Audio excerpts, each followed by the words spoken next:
يا أيها الذين آمنوا إن تطيعوا الذين كفروا يردوكم على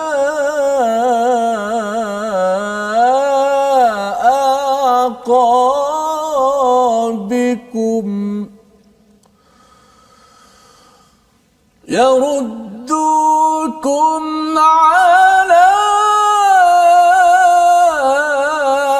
أعقابكم فتنقلبوا خاسرين.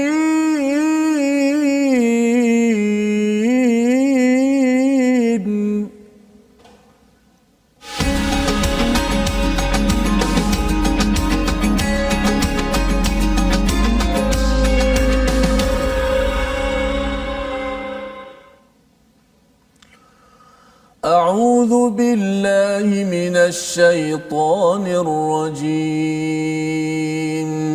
بسم الله الرحمن الرحيم. الحمد لله رب العالمين الرحمن الرحيم مالك يوم الدين. إياك نعبد وإياك نستعين. اهدنا الصراط المستقيم صراط الذين أنعمت عليهم غير المغضوب عليهم ولا الضالين.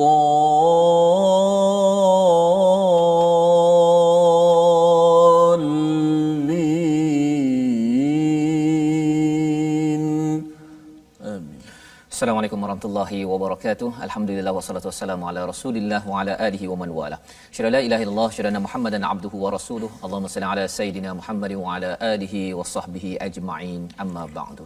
Apa khabar tuan-tuan dan puan yang dirahmati Allah sekalian? Kita bertemu pada hari ini untuk kita teruskan pengajian kita pada minggu ini pada halaman yang ke-69 sebelum kita mengulang kaji pada minggu ini tentang perjuangan.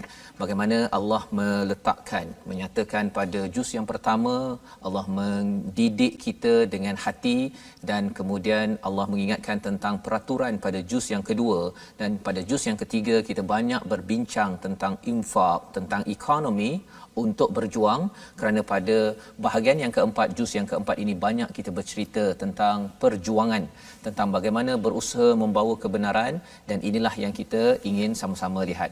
Sebagaimana kita lihat, kita bersyukur pada Allah SWT dalam surah Al-Fatihah sebentar tadi kita membaca dipimpin oleh Ustaz Tirmizi. Apa khabar Ustaz?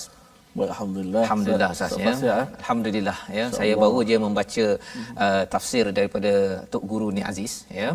Bagaimana beliau menyatakan tentang bismillahirrahmanirrahim yang Ustaz baca tadi itu, dia bagi perumpamaan seperti dua orang isteri. Ya, saya baca tajuk dia pun kejut okey kan. Rupanya dia kata cuba bayangkan kalau seorang isteri ini ya, dia ni kalau katakan minta air teh, dia kata ini bang, contohnya kan, dengan senyum ya. Kemudian kalau minta tolong untuk bawakan buku ke apa ke, insya-Allah bang, dan kemudian bagi buku. Kemudian saya ni nak pergi 2-3 hari keluar ni kan untuk outstation kan, tak apa bang, saya jaga anak, jaga rumah ya. Itu ciri yang pertama kan. Apakah perasaan bila suami ada isteri begitu?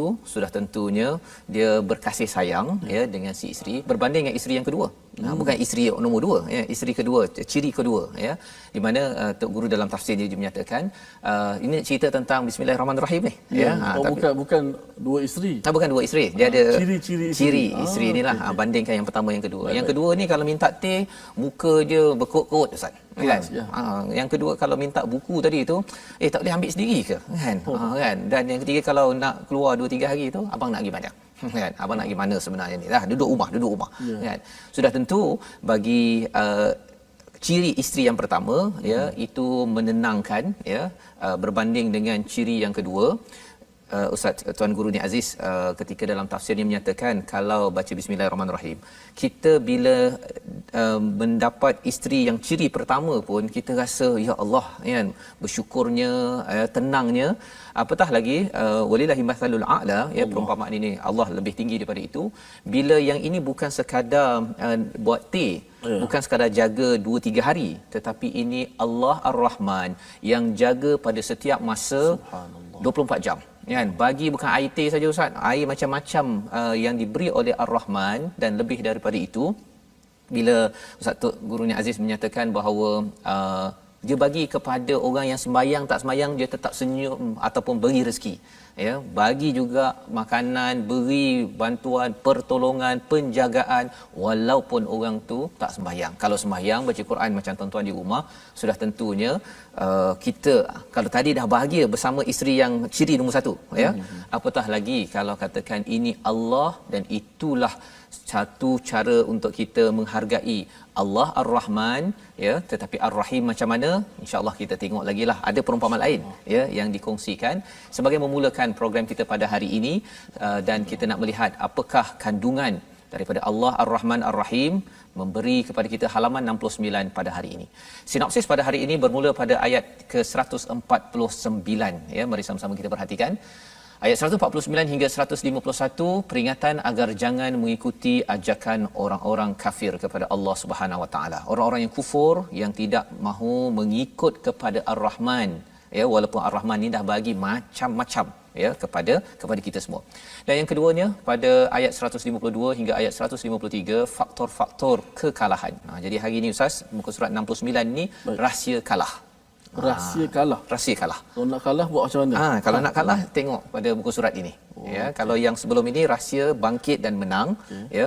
Kali ini rahsia kalah untuk sama-sama kita ambil pertolongan ataupun panduan, ya. Jadi sama-sama kita lihat dan kita akan mula baca daripada ayat 149 hingga ayat 152, ya. Baik. Jadi sama-sama kita baca Ustaz ayat 149 hingga ayat 152. Masya-Allah. Panjang sikit ini ya. Ya. Rahsia kekalahan. Tu hari Rahsia ni kalah. ada itu. Pelik ni kita nak biasa dapat rahsia kemenangan. Rahsia ni tak ada cerita tapi hari ni nak cerita rahsia Kalah. Kalau nak kalah buatlah. Buat ni. Kan maksudnya insya-Allah jangan buat insya-Allah. Baik, terima kasih Ustaz Fazrul. Sahabat-sahabat Al-Quran sekian, teruskan share program kita mudah-mudahan dapat kebaikan insya-Allah. Baik, kita akan baca daripada surah Ali Imran ayat yang ke-149 hingga 152. Ayat yang sangat besar, ayat yang begitu gerun berkenaan dengan yang pertama sekali tidak mentaati orang-orang kafir. Insya-Allah akan dikupas oleh Ustaz Fazrul nanti bagaimana orang-orang yang kita kata apa dalam perjuangan dalam perjuangan peperangan mestilah dengan kekuatan dan juga tidak lari daripada peperangan. Jadi ini perang satu perjuangan paling tinggi, kemudian perjuangan di peringkat negeri, di peringkat negara, di peringkat keluarga, ya. Jadi itu perkara yang kita nak perhatikan insya-Allah. Okey. A'udzu billahi minasy syaithanir rajim. يا أيها الذين آمنوا إن تطيعوا الذين كفروا يردوكم على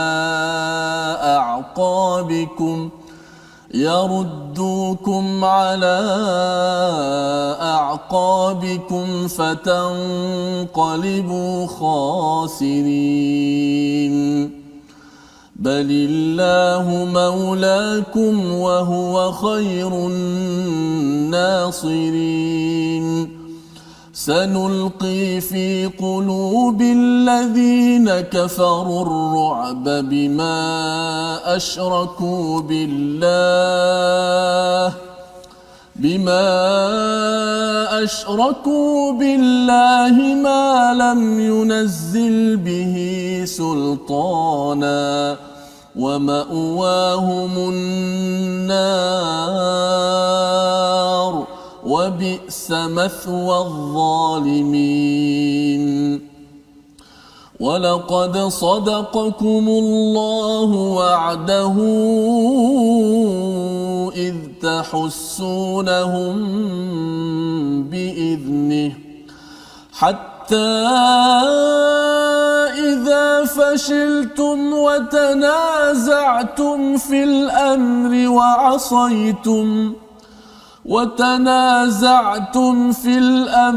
وعصيتم من بعد ما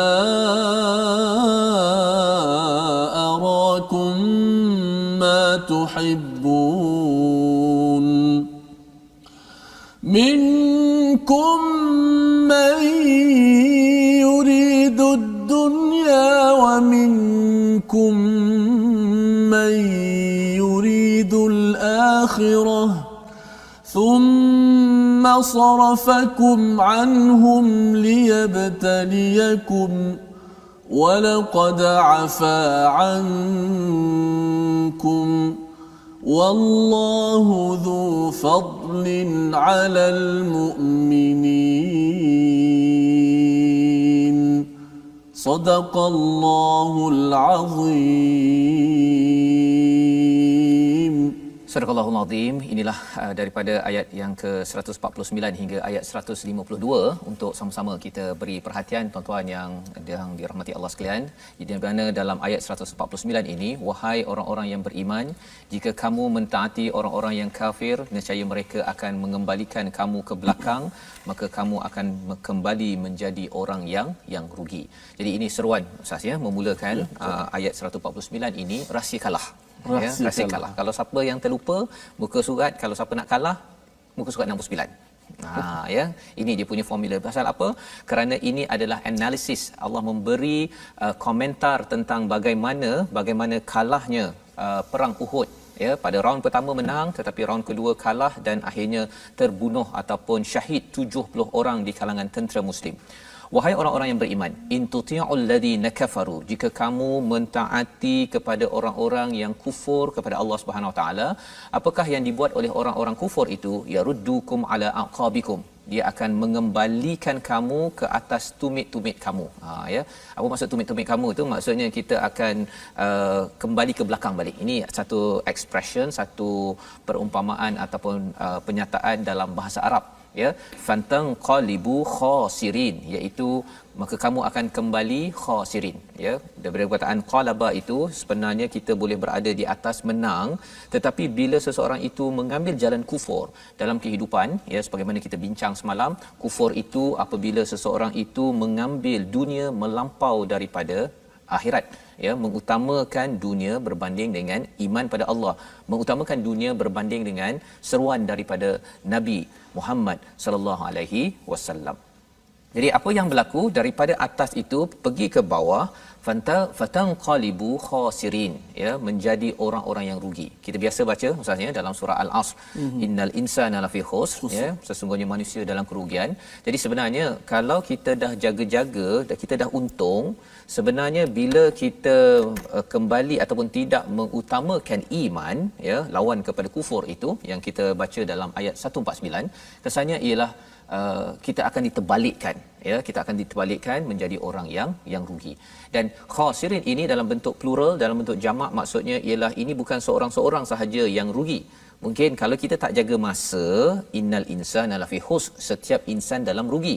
Tetapi bila di dalam ayat 149 ini, ruginya itu berjemaah, Ustaz. Rugi berjemaah. Biasa orang cakap sembahyang berjemaah kan. Ini rugi berjemaah. Ini page ini, halaman ini rugi berjemaah, kalah berjemaah. Ini formula dia. Allah beritahu kepada kita. Dan ayat 150, balillahu maulakum, tetapi hanya Allah lah pelindung, ya, pelindungmu, wa huwa khairun nasirin, Allah lah sebaik-baik nasirin, sumber untuk pertolongan.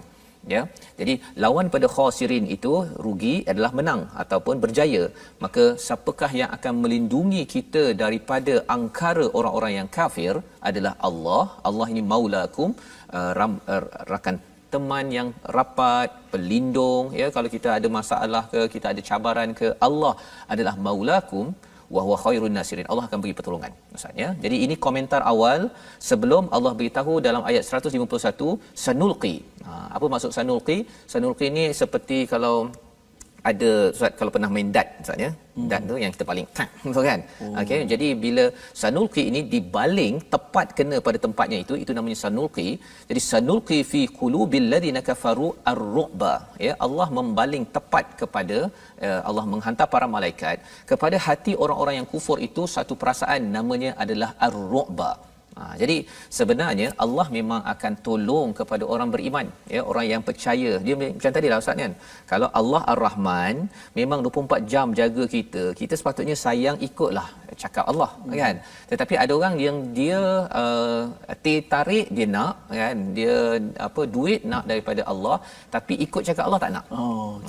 Dia ada masalah lah tu kan. Itu ada masalah. Allah bagi facilities, Allah Taala bagi kemudahan ambil tapi tak nak ikut. Dia nak yang dia punya kelebihan saja tapi ikut peraturan dia tak nak. Jadi Allah menyatakan kalau orang yang begini allazina kafaru, Allah akan campakkan dalam hati mereka ini ar-ru'ba bima asyraku. Mengapa jadi begitu? Kerana mereka mensyirikkan Allah Subhanahu Wa Taala. Jadi penyakit syirik ini Ustaz ya, kesannya adalah kita akan rasa pengecut dan penakut. Itu kesannya.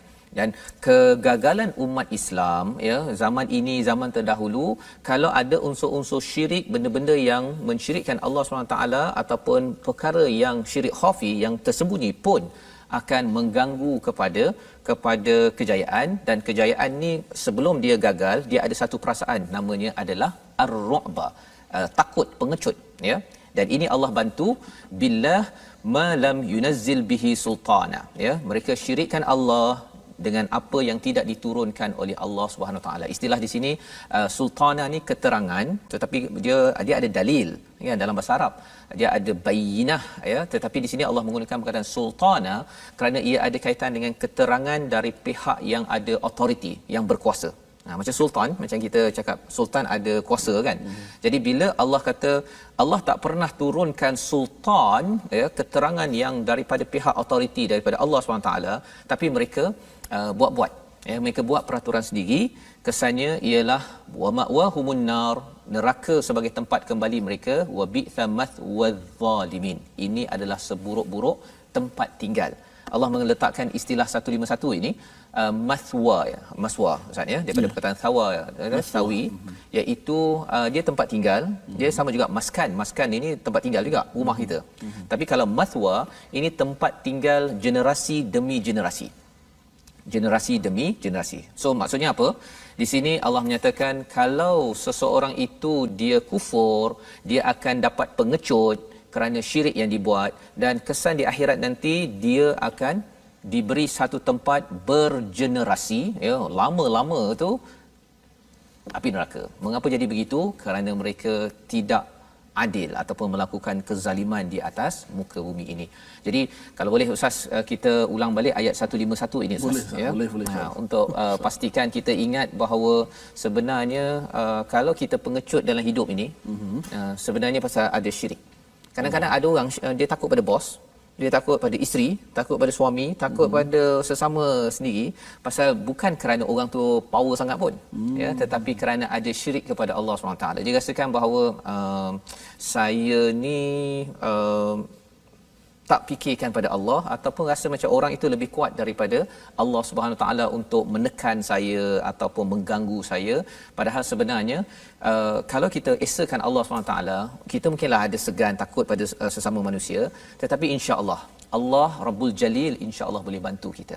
Jom kita sama-sama ulang ayat 151 Ustaz. Baik, 151 kita baca satu ayat ini dengan taradum mujawwad ras insya-Allah. Auzubillahi minasyaitanir rajim.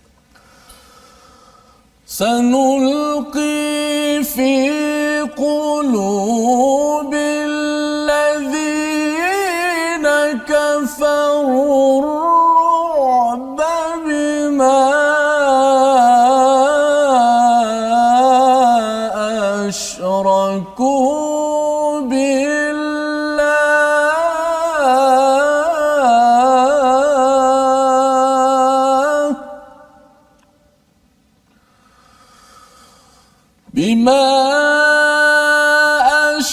أشركوا بالله ما لم ينزل به سلطانا ومأواهم النار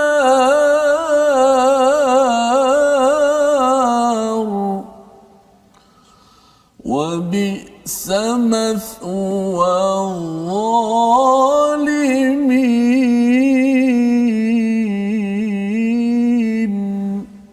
اللهم أجرنا من النار يا الله. Mudah-mudahan Allah selamatkan Semoga Allah selamatkan kita Ustaz ya daripada wa ma'wahumun nar, tempat kembali mereka api neraka, dan seburuk-buruk kepada tempat tinggal bagi orang-orang yang beriman ya. Jadi ini adalah daripada ayat 151 Ustaz ya. Sebelum masuk kepada analisis tentang Uhud, bagaimana untuk gagal. Okey Ustaz ya. Tadi dah ada dah. Dah ada, iaitu apabila seseorang itu banyak mensyirikkan Allah Subhanahu Wa Taala, maka timbul ketakutan. Sebenarnya pada round pertama orang-orang kufur kafir itu dia takut kepada tentera. Pada waktu itu sekitar 1000 pergi, 300 balik. Ini munafik daripada perang Uhud itu ya, balik dan melawan kepada tentera musyrik yang beribu-ribu, berganda-ganda Ustaz ya. Tetapi Allah menyatakan di sini round pertama tu apa yang berlaku, walaqad sadaqakumullahu wa'dahu id tahussunahum biiznih ya, iaitu dan sesungguhnya Allah telah memenuhi janjinya kepadamu ketika kamu membunuh mereka dengan izinnya ya, iaitu apa, dengan izin Allah. Tahussunahum, maksudnya tahussunahum itu kamu membunuh mereka ya. Ini bukan ahsa Ustaz ya, bukan ahassa, tapi ini hassa. Hassa ini membunuh dengan tepat ya, sebagaimana kita nampak pada ayat 152. Jadi Allah membuat analisis ini ataupun menerangkan Allah benar-benar menunaikan janji. Apa maksud menunaikan janji? Allah pasti menolong orang yang beriman. Itu janji Allah. Allah janji kepada orang-orang terdahulu, Allah janji kepada saya, kepada tuan-tuan yang berada di rumah, Allah pasti menunaikan janjinya, tak pernah dia tak tunai janji ya. Dia kadang-kadang dengan pasangan ke dengan kawan ke ada masa tunai janji, ada tak, pasal kita ni lemah Ustaz kan. Kita cuba sebaik mungkin untuk tunaikan janji. Tetapi yang tidak pernah gagal menunaikan janji ialah Allah Subhanahu Wa Taala. Di mana dalam ayat ini Allah menyatakan round pertama ya, iz tahussunahum biiznih ya, iaitu mereka, kamu semua boleh membunuh mereka dengan izinnya. Memang menang. Perang Uhud itu round pertama memang menang kerana semuanya mengikut peraturan daripada Allah dan Rasul ya. Nabi kata okey, yang di Bukit Rumman pemanah sila duduk sana, posisi depan duduk depan, yang belakang duduk belakang ya. Kalau ikut kepada Dr. Mustafa As-Sibai, ada cerita tentang perkara ini, insya-Allah nanti kita sambung Ustaz ya tentang kisah ini. Tetapi itu round pertama, pusingan pertama. Round kedua, bagaimana kalah. Yang ini kita nak tengok selepas rehat nanti. Sebelum itu kita nak tengok dahulu perkataan yang kita nak belajar pada hari ini insya-Allah. Iaitu perkataan yang kita lihat pada ayat 149, khasira ya, yang diletakkan khasirin pada ayat 149, maksudnya adalah rugi ya, yang berulang 65 kali disebut dalam al-Quran, dan Allah menyatakan bahawa fatanqalibu khasirin ya, kamu semua diterbalikkan menjadi orang-orang yang rugi. Jadi ini Allah beritahu kepada kita semua, kepada saya, kepada kita Ustaz ya, mengingatkan kalau kita ni dah berjaya beriman, kalau kita nak diterbalikkan menjadi orang rugi, gagal, fail, kan.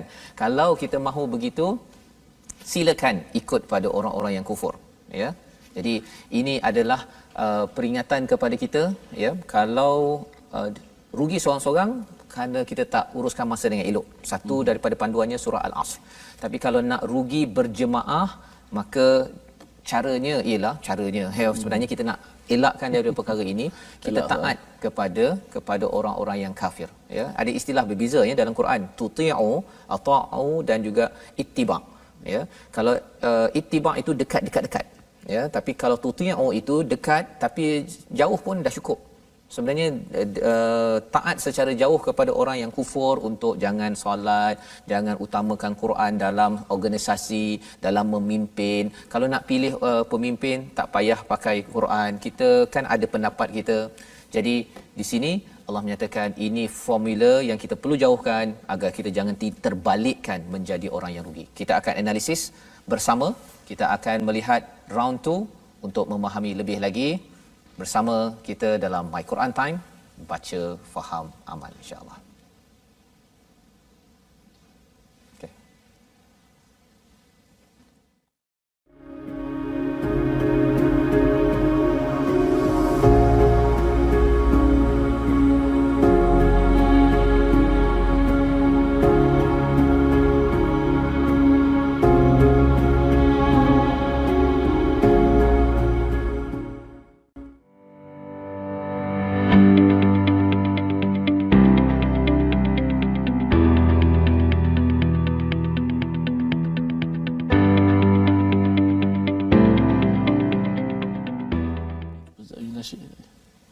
Nasyid lagi. Bertemu kita dalam My Quran Time, baca faham amal kita pada hari ini untuk kita sama-sama melihat kepada analisis bagaimana kita diingatkan oleh Allah Subhanahu taala untuk kita tidak gagal di dalam kehidupan kita. Dan sudah tentunya ini ada panduan ya daripada Al-Quran pada halaman yang ke-69. Kita sudah pun membaca ayat 152 di mana di situ ada rahsia yang besar. Round pertama, pusingan pertama kita berjaya ya. Pada pusingan yang kedua berlakunya serangan daripada musyrik pada waktu itu dipimpin oleh Khalid Al-Walid dan akhirnya 70 orang wafat dan kalah pada waktu itu. Jadi kita akan bersama ya insya-Allah melihat kepada perkara ini untuk kita jadikan panduan. Sebelum itu kita bersama dengan sahabat Al-Quran dengan tajwid bersama dengan Ustaz. Baik, terima kasih Ustaz Fazrul, penonton-penonton sahabat-sahabat Al-Quran. Jom sama-sama kita sertai di platform rasmi yang telah disediakan, iaitu Facebook Sahabah Al-Quran My #Quran Time dan juga My #Quran Time.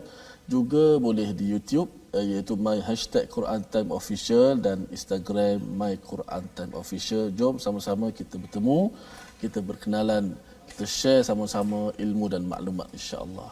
Baik, sudah penonton sekalian, kita nak belajar sedikit ilmu tajwid pada hari ini. Sedikit itu ialah satu huruf lah, maksudnya satu huruf sahaja.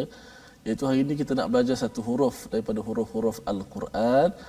Masih lagi berkaitan dengan makhraj lidah, iaitu huruf yang berada di hujung lidah, yang mana hujung lidah itu diletakkan pada bahagian belakang gigi bawah. Di antara dua gigi kita itu, kita letakkan di hujung lidah itu, di belakang gigi. Tengok gambar rajah yang ada tu dekat kita bulat tu, hujung lidah tu diletakkan di belakang gigi bawah. Kita ambil contohkan pada ayat yang ke-152, walaqad sadaqakumullahu wa'adahu idh tahussunahum bi'idnih hatta idza fashiltum wa tanaza'tum fil amr. Itu huruf zai. Di mana? Okey, mungkin kamera boleh tunjuk. Saya nak tunjuk sedikit buka rasi ya. Dia antara dua gigi kita. Ini contohkan gigi lah, gigi depan. Kita boleh rapatkan kedua-dua gigi kita. Tapi bukan fokus pada rapat itu. Boleh rapatkan hujung lidah kita ni, hujung lidah menekan di belakang gigi. Pada belakang gigi bawah. Okey. So bunyi zai itu akan keluar di antara dua gigi kita. Hujung lidah mesti tekan. Okey. Maka keluarlah huruf zai. Rapatkan, kemudian hujung lidah ini tekan di belakang gigi bawah, maka keluarlah daripadanya huruf zai. Ada 3 huruf di situ, maka hari ini kita fokus satu huruf, iaitu huruf zai. Wa tanaza'tum. Tak puas hati lagi, matikan huruf zai itu, kita akan dapat rasakan lagi makhrajnya dengan lebih dekat dan lebih rasa. Bila mati ni, maksudnya lidah tu berada lama sedikit pada belakang gigi tu. Azwaja,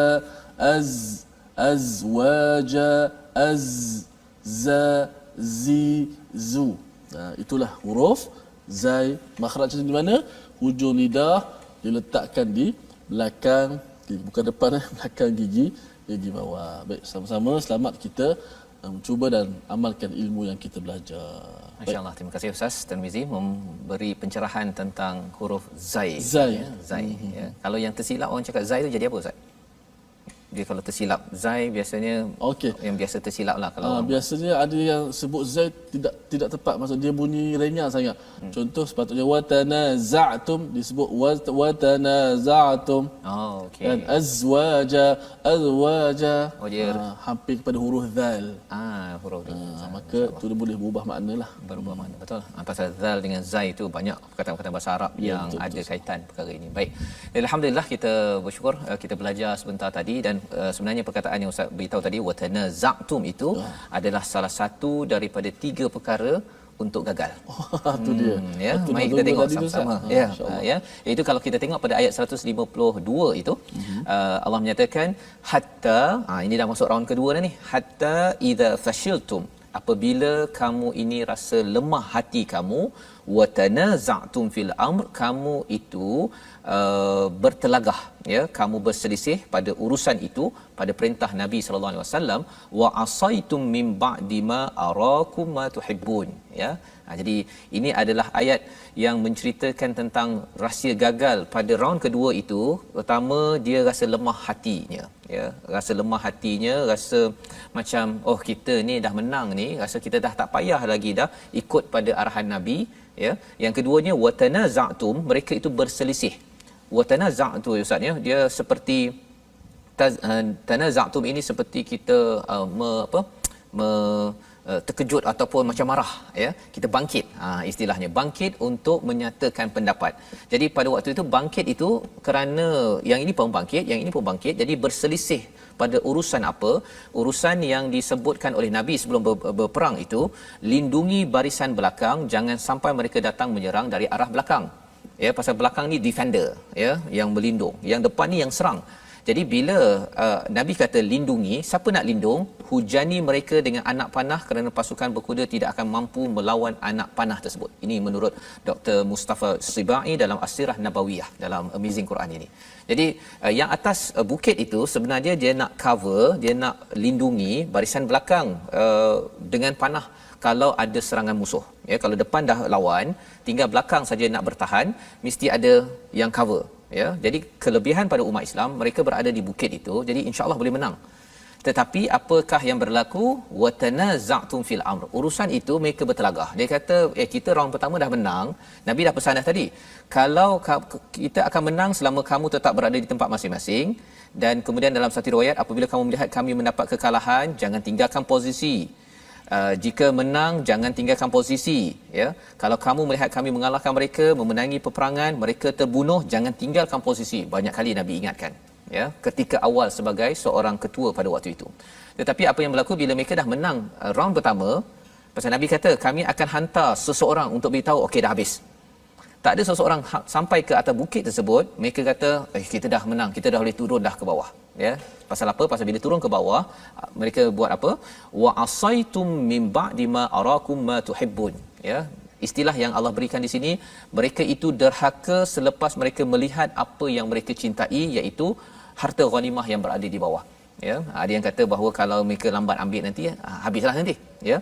Jadi aktiviti mereka untuk mengambil harta ghanimah, lari daripada posisi yang ada pada waktu itu, digelar sebagai wa'asaitum. Mereka bermaksiat ataupun menderhaka kepada Nabi sallallahu alaihi wasallam. Jadi ini adalah satu pencerahan daripada Allah yang amat-amat mantaplah Ustaz, ya. Pasal apa? Bila 70 orang terbunuh, ya, kalah umat Islam, dan orang memang fokus kepada tentera yang berada di posisi Jabal Ruman, yang bukit untuk memanah tersebut. Memang bila Allah keluarkan ayat ini, memang tertekan betul para sahabat, ya. Allah cakap apa? Minkum may yuridud dunya, sebahagian daripada mereka sukakan pada dunia, sebahagian daripadanya nak turun ke bawah itu nakkan akhirat. Yang menariknya dalam ayat ini Allah menggunakan perkataan man, iaitu siapa ataupun orang yang tak ada nama minkum, nama Fazrul ke apa ke tak keluar. Pada waktu itu ada nama-nama sahabat tak dikeluarkan di sini. Apa maksud dia di sini? Allah sebenarnya dan Allah bagi dua pilihan, ada yang suka dunia, suka akhirat.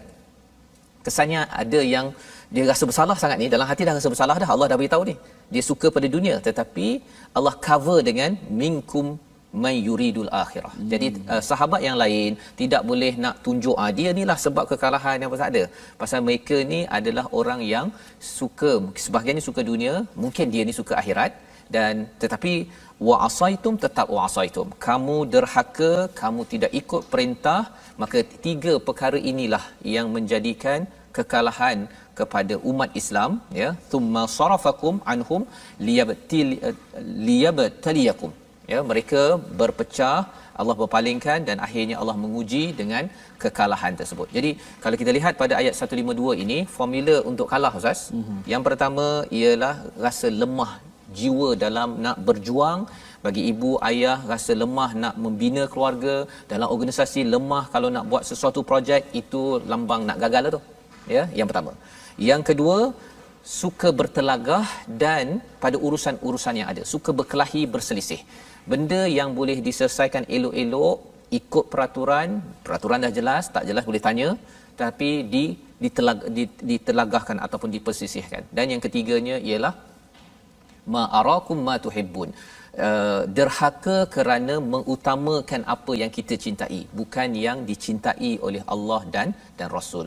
Maka dengan perkara tersebut, Allah kata Allah uji dengan kekalahan, tetapi Allah hujungkan dengan walaqad afa ankum, dan sungguhnya dia telah memaafkan perbuatan kamu, wallahu dzu fadlin 'alal mu'minin, ya. Kurniaan Allah ke atas orang-orang beriman, walaupun kalah tetapi masih lagi mereka digelar sebagai orang beriman. Menariknya ini pasal apa? Pasal kadang-kadang dalam organisasi, Ustaz, ya, ataupun dalam keluarga ke, bila ada orang buat silap, ya, kadang-kadang yang buat silap tu digelar sebagai penderhaka, digelar sebagai pengkhianat, digelar sebagai macam-macam. Sebenarnya Allah tak gelar pun mereka sebagai pengkhianat. Kamu betul, kamu tak ikut cakap, tetapi kamu tidak digelar sebagai penderhaka kepada Allah. Allah gelar mereka wallahu dzu fadlin 'alal mu'minin. Jadi ini peringatan kepada saya, kalau ada orang yang tak buat kerja ke, tak ikut peraturan dalam organisasi ke, jangan bagi gelaran yang buruk-buruk. Khawatir kitalah yang buruk tersebut, ya. Dan Allah menyambung apakah berlaku selepas itu, ayat 153 bersama Ustaz Tirmizi. Baik, terima kasih Ustaz Fazrul. Sudah menonton yang dimuliakan, kita sambung ayat terakhir daripada surah ayat yang kita bincang pada hari ini, muka surat yang ke-69, iaitu ayat yang ke-159. 53. Menceritakan tentang apa, Ustaz? Lari daripada perang, Ustaz. Lari dari perang, ayat 153 ni. Ustaz boleh kaitkan dengan keadaan kita hari Betul. ini, Ustaz. InsyaAllah. Baik, kita baca terlebih dahulu. Moga-moga kita mendapat panduan, insyaAllah. أعوذ بالله من الشيطان الرجيم إذ تصعدون ولا تلوون على أحد والرسول يدعوكم في أخراكم فأثابكم غما بغم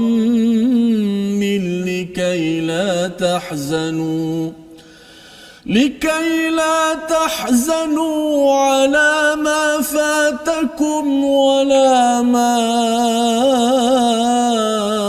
أصابكم والله خبير بما تعملون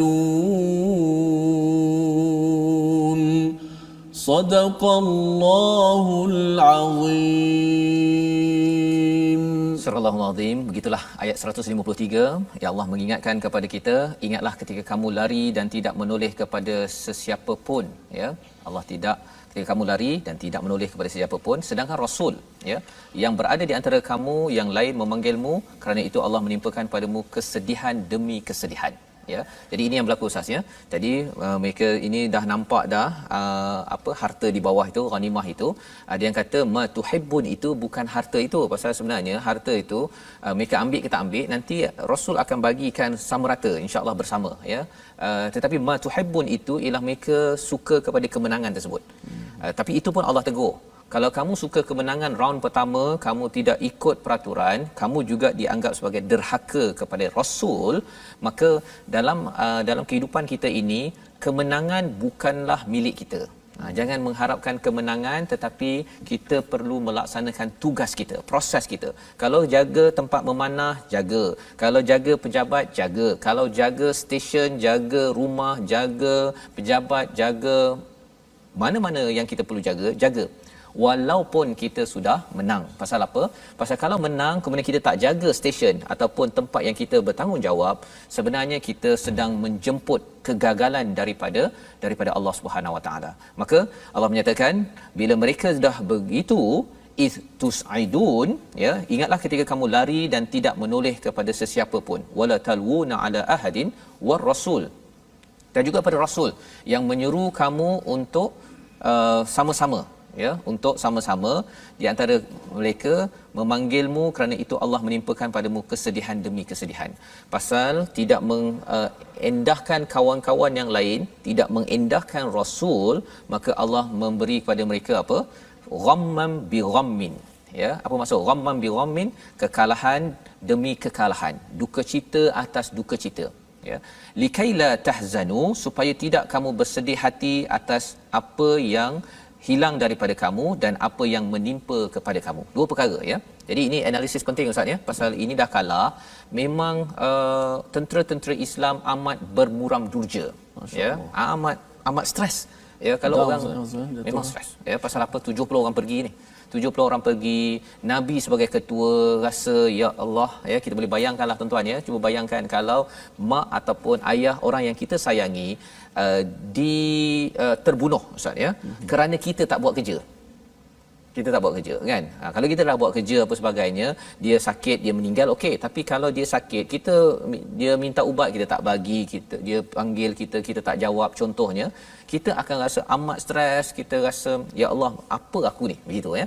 Jadi tentera Islam pada waktu ini ghamman bi ghammin, diberikan duka cita atas duka cita, likaila, ya, supaya tidak kamu bersedih hati atas apa yang hilang daripada kamu dan juga apa yang menimpa kepada kamu. Jadi ini adalah apa yang berlaku kepada tentera Islam pada waktu ini, sehingga kan mereka macam dah tak ada perasaan Ustaz. Dia macam orang kalau dah kena macam apa, sudah jatuh di tipe tangga. Masa jatuh kali pertama dia rasa macam begitu, kan. Tapi kena lagi, akhirnya dia rasa macam that's it. Begitu, kan. Dia tak boleh fikir dah. Allah menjelaskan perkara ini kerana apa? Kerana Allah beri demi beri, termasuklah juga berita pada waktu perang Uhud itu, katanya Nabi sudah wafat. Berita itu menambahkan lagi stres. Ini round 2. Round pertama okey. Round kedua itulah tersebar berita Nabi sudah wafat, ya. Jadi tentera Islam makin lemah dan mereka rasa terlampau down pada waktu itu. Itu Allah menyatakan wallahu khabirum bima ta'malun. Allah tahu, ya. Allah amat tahu apa yang kamu buat sebenarnya. Sama ada kamu tu betul nak turun kerana dunia, kerana akhirat, kamu ini bertahan, ada yang bertahan. Pada waktu itu ada sahabat yang bertahan, Allah tahu, dan kamu tidak dapat dah nak figure out, nak tentukan ini macam mana nak selesaikan masalah ini. Rupa-rupanya pada ayat yang ke-154, 154 yang kita akan baca pada siri yang akan datang, kita akan tahu rupa-rupanya bila Allah bagi atas bagi ini. Perkataan yang saya nak kongsikan Ustaz dengan penonton ialah istilahnya wala ma asabakum, ya, dan tidak di atas apa yang menimpa kamu. Asabakum ini, ya, maksudnya ialah jatuh kepada kita, ya, sesuatu musibah yang berlaku kepada kita, sebenarnya dia memang targeted. Memang Allah dah susunkan khas untuk kita. Katakan apa yang berlaku pada saya Ustaz, ya, cabaran ke ujian apa sebagainya, khas untuk saya, package untuk saya. Yang untuk ustaz lain, dan dia tidak boleh bertukar. Jadi bila berlakunya, contohnya ada yang terbunuh, ada yang luka, Nabi patah gigi sampai berdarah kaki, itu semuanya itu memang Allah targeted. Pasal apa? Pasal Allah nak bagi sesuatu selepas ini, ya. Clue untuk halaman 70 nanti Allah bagi sakinah. Sakinah itulah yang menyebabkan mereka akhirnya boleh susun balik kehidupan selepas itu. Mereka tidak trauma, tidak stres, tidak sampai, kalau zaman sekarang orang stres Ustaz, nak kelar nak kelar tangan. Ada yang makan Panadol, saya ada kawan dulu, dia nak makan Panadol 30 biji ubat. Ya. Masya-Allah. Ya, pasal apa? Pasal dia rasa macam ghammam bi ghammin. stres sangat dengan apa yang berlaku pasal dia punya CGPA, belajar dia tak capai standard. Ya, macam-macam lah. Ada orang stres pasal keluarga, pasal apa sebagainya. Jadi daripada ayat ini, daripada halaman ini membawa kita kepada resolusi kita pada hari ini, iaitu kepada ayat 150, untuk kita terus berjaya yakin bahawa Allah adalah pelindung yang akan jaga kita pada setiap masa, untuk mengelakkan kita gagal sebuah keluarga, negeri dan negara, elakkan syirik kerana itu akan menimbulkan rasa ar-ru'ba, ya, ketakutan, pengecut dalam diri yang akan membawa kepada kegagalan. Yang ketiga, taat ketua selagi ia tidak menyeru kepada kemungkaran, kerana ia adalah syarat perjuangan kejayaan dalam sesuatu organisasi. Kalau tidak, kalau katakan kita lemah jiwa, kita bergaduh dan juga akhirnya derhaka kepada seruan yang diberikan, ia akan membawa kepada kegagalan sebagaimana kita lihat dalam peristiwa Uhud. Kita doa Ustaz agar Allah lindungi kita daripada kegagalan, terus dikuatkan bersama dengan nasrullah, pertolongan daripada Allah. Silakan. Bismillahirrahmanirrahim. Alhamdulillahi rabbil alamin. والصلاة والسلام على أشرف الأنبياء والمرسلين وعلى آله وصحبه أجمعين. اللهم أنت القوي ونحن الضعفاء.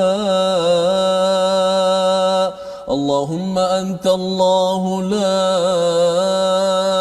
إله إلا أنت. أنت الغني ونحن الفقراء. أنت القوي ونحن الضعفاء. لا إله إلا أنت سبحانك إنا كنا من الظالمين. Ya Allah, ya Tuhan kami,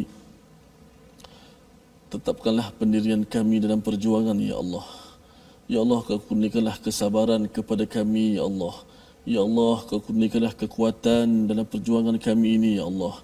Ya Allah, kau jauhkanlah kami daripada godaan-godaan luar yang mengganggu, yang menggagalkan perjuangan kami, ya Allah. Sesungguhnya Engkau lah yang maha berkuasa, lagi maha perkasa, ya Allah. Innaka ala kulli syai'in qadir. Innaka antal qawiyyul aziz. Wa sallallahu ala sayyidina Muhammad wa ala alihi wa sahbihi wasallam. Walhamdulillahi rabbil alamin. Amin amin ya rabbal alamin. Terima kasih diucapkan pada Ustaz Tirmizi membacakan doa sebentar tadi untuk kita selalu bermunajat kepada Allah Subhanahu Wa Taala agar kita ini sentiasa sabat, ya, teguh di atas perjuangan. Orang cakap perjuangan ini semestinya ke perang itu yang paling tinggi Ustaz, ya, tapi yang rendahnya itu perjuangan kita dalam organisasi, bekerja satu perjuangan pasal nak membawa kebaikan fi sabilillah, ya. Kita membina keluarga masing-masing, puan-puan yang ada bersama Al-Quran pada My Quran Time ini membina keluarga, ayah-ayah yang keluar mencari nafkah. Dalam masa yang sama ada cabaran, ya, ada perkara-perkara yang menyebabkan kita mungkin lemah jiwa kita ataupun kita mungkin nak bergaduh ke berselisih, ya, tetapi yang pastinya jangan sampai kita derhaka kepada ketua yang tidak membawa kita kepada kemungkaran. Itu penting. Pasal apa? Pasal ada yang kata kalau saya kalau saya ini ikut Allah, saya tak ikut ketua pun tak apa pasal ketua ni manusia.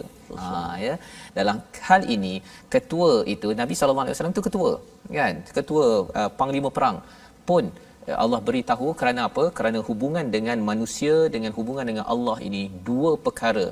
Hablum minallah dengan Al-Quran, hablum minan nas, perjanjian sesama manusia adalah dua perkara yang penting dijaga. Kalau kita tak jaga betul-betul, itulah rahsia bagaimana Bani Israel dihina, ya, dimurkai oleh Allah dan diberikan kesengsaraan sepanjang zaman kerana perkara ini. Atas asas itu kita nak sama-sama tuan-tuan kita menaikkan status kejayaan kita. Jangan benarkan sebagai umat Islam untuk selalu bergaduh dan akhirnya prosok, ya, jatuh ke bawah. Dengan sama-sama kita menggerakkan wakaf untuk ummah sebagai satu usaha bagi tuan-tuan yang boleh bersama menyumbang, ya, RM1, RM2, RM5 ataupun lebih banyak lagi untuk kita membawakan Al-Quran mushaf di pelbagai pelosok institusi, dan lebih daripada itu kita nak membawakan nilai untuk membina, mengqurankan bangsa, mengikhlaskan ummah agar terus kita ini diberikan pertolongan daripada Allah Subhanahu Wa Taala. Jadi insya-Allah pada hari esok kita bertemu lagi, ya, sesi ulang kaji kita pada halaman 65, 66, 67, 68, 69, 5 halaman, dan ulang kaji ini pastinya menarik kerana kita sudah bercakap tentang kejayaan dan kegagalan sebagai satu umat, ya, kejayaan satu umat, dan pastikan kita tidak terlepas untuk menyemak kerana perkara ini boleh muncul pada bila-bila masa, ya. Poinnya kita selalu beramal dengan Al-Quran dan kita doakan agar Allah mengizinkan kita terus kuat baca, faham dan amal intipati daripada Al-Quran. Bertemu lagi pada jam 5 petang, pada jam 10 malam dan 6 pagi. Program ini dibawakan khas oleh Mufas agar kita terus berjaya, jangan gaduh-gaduh, jangan banyak bertelagah agar kita diberikan kejayaan oleh Allah Subhanahu Wa Taala. My Quran Time, baca, faham, amal, insya-Allah.